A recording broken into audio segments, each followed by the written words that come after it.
Hello good morning. Welcome my UPSC blog. तो इस blog में मैं आपका स्वागत करती हूँ। जैसे कि आप जानते हैं कि इस टाइम जो सीज़न है वो यूपीएससी के मेंस जीएस का चल रहा है, और हर इंटरनेट प्लेटफॉर्म पर जो यूपीएससी का स्टडी प्लेटफॉर्म होगा, जो भी ऑनलाइन, उस पर चारों तरफ यही डिस्कशन है, ठीक है ना। तो उसको भी ध्यान में रखना है। तो उसी को ध्यान में रखते हुए मैं जैसे कि आज के अपने ब्लॉग में कुछ जो शेयर करने जा रही हूँ वो यही है कि आपके लोग जो भी बिगनर्स होते हैं वो ध्यान रखें इन चीज़ों का। मैं भी एक टाइम पे बिगनर्स रही थी, तो ये चीज़ें कोई बताने वाला था नहीं, क्योंकि जाहिर सी बात है कि इंटरनेट का जो ऑनलाइन प्लेटफॉर्म पर यूपीएससी का जो सब कुछ मटेरियल उपलब्ध हुआ है वो कोविड में ही ज़्यादा हुआ है, ठीक है ना।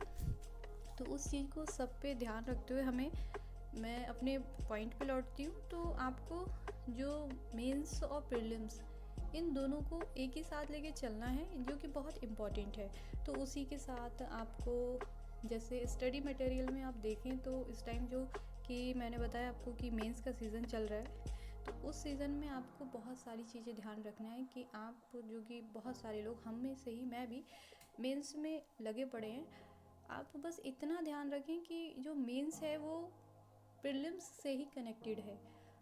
जिसने मेंस अपना नहीं कर रखा है वो प्रीलिम्स देने जा रहा है, वो आई थिंक बेस्ट कर सकता है। लेकिन इस टाइम में या पिछले 2-3 साल से आप देख रहे होंगे कि प्रीलिम्स का जो पैटर्न है वो बिल्कुल ही चेंज हो चुका है। फैक्चुअल इंफॉर्मेशन से ज़्यादा सारी कनेक्टेड इंफॉर्मेशन क्वेश्चन में पूछी जा रही हैं। सारे सब्जेक्ट जो जीएस के हैं वो आपस में कंबाइन करके उन्हीं से क्वेश्चन निकल के आ रहा है, जिसमें जो कनेक्ट होता है वो करंट भी होता है, ठीक है। तो इन सब चीज़ों को ध्यान में रखते हुए सारे बिगनर्स और बाकी जो एस्पिरेंट हैं उनको ये मेनली ध्यान रखना होगा कि जो मेंस का है वो बहुत इम्पॉर्टेंट है, क्योंकि प्रीलिम्स के 3 मंथ बाद ही मेंस स्टार्ट हो जाता है। तो उस सब चीज़ को ध्यान में रखते हुए आपको बहुत सारी चीज़ें अपने आप में करनी होंगी। तो मैं बस इतना ही कहना चाहूँगी। मैं अपने दिन में रूटीन के साथ थोड़ा थोड़ा घर का काम करना, और फिर अपना जो एक टारगेट रखती हूँ, टास्क देती हूँ खुद को, उसको कंप्लीट करना। मतलब अगर हम 100% भी अपना टास्क बनाते हैं, उसमें से 75% भी अगर हम अचीव कर लेते हैं, तो वो अपने आप में एक मोटिवेशन बिल्ड करता है, ठीक है ना। तो हमें मोटिवेशन को बाहर से लेने की इतना नीड नहीं होती। ओके, तो अपने डेली रूटीन के छोटे मोटे काम करने की खुद ही कोशिश करें, वो बहुत बेहतर रहता है आपके लाइफ को एक ब्राइटनेस देने के लिए। तो मैं उसी के साथ फिर अपने रूटीन, छोटे मोटे घर के काम, और फिर अपना क्लासेस और ढेर सारी चीज़ों को मैनेज करती हूँ। ओके, तो आपको बस बहुत सारी चीज़ें ध्यान रखनी है। कुछ बिगनर्स होंगे जिनको लगता होगा कि वो कहाँ से करें, बहुत सारे भटकाव होते हैं स्टार्टिंग में, तो उसको लेके मैं बस यही कहना चाहूँगी कि इस टाइम इंटरनेट प्लेटफॉर्म पर यूपीएससी का सिलेबस सबसे ज़्यादा इम्पॉर्टेंट है, उसको आप डाउनलोड कर लें, वो बेहतर है। और जो है, मैंने बताया ना कि यूपीएससी के स्टडी मटेरियल में आप जो है स्टडी आईएएस हिंदी, एक यूट्यूब पर चैनल है, आप उससे अपना स्टार्टिंग कर सकते हैं जो बिगनर है, क्योंकि वो बहुत इम्पॉर्टेंट चैनल लगा, मैंने खुद उसको देखा है।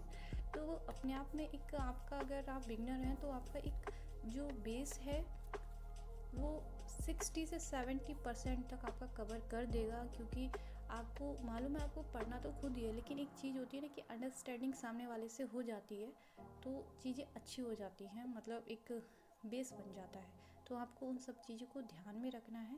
आपको सिलेबस को लेकर कोई डाउट नहीं रखना है। सबसे पहले सबसे इम्पॉर्टेंट है, आप स्टार्टिंग से ही अपना पास सिलेबस रखें, ठीक है। कोई भी डाउट में रह के यूपीएससी की प्रिपरेशन ना करें। आजकल तो सारे डाउट क्लियर ही हो रहे हैं, क्योंकि इंटरनेट पे सब कुछ अवेलेबल है। तो आपको सब चीज़ को ध्यान में रखना है और एक स्मार्ट स्टडी स्टार्ट करें, जिससे आपका टाइम और जो साथ में आपके और भी, क्योंकि लाइफ एक है, करना इसी में सब कुछ है। तो आपको मेनली जो फोकस है वो यूपीएससी पे करें, और उसके साथ ही आपके जो काम हैं वो भी करें जो आपको करनी चाहिए, ठीक है। तो इस ब्लॉग में मैं आपके साथ बस इतना ही शेयर करना चाहती हूँ। तो मिलते हैं फिर से।